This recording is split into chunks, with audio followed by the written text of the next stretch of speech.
qui éloigne et rapproche en même temps le souvenir de l'enfant tout aussi prodige que prodigue, celui-là qui a fait que la petite localité soit sortie de l'anonymat.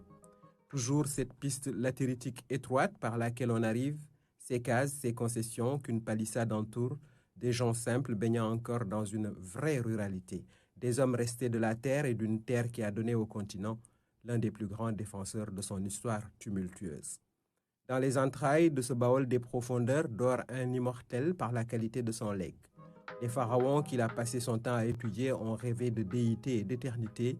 Lui était conscient de la finitude, ce que le Coran qu'il avait tout appris et la science qu'il connaissait s'accordent à considérer comme inéluctable.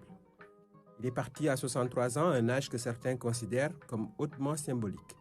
Son savoir, ses idées et son combat continuent d'être actuels, mais n'inspirent pas suffisamment une jeunesse de moins en moins portée sur la quête des connaissances.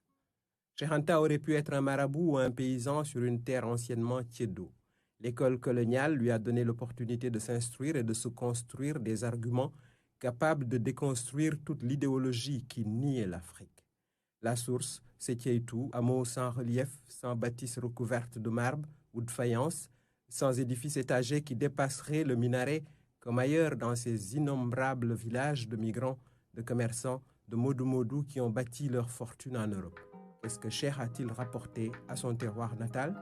Lui est revenu du pays des Blancs, riche de connaissances et convaincu que l'Afrique se développera par elle-même et dans le fédéralisme, ce qui tarde à se réaliser.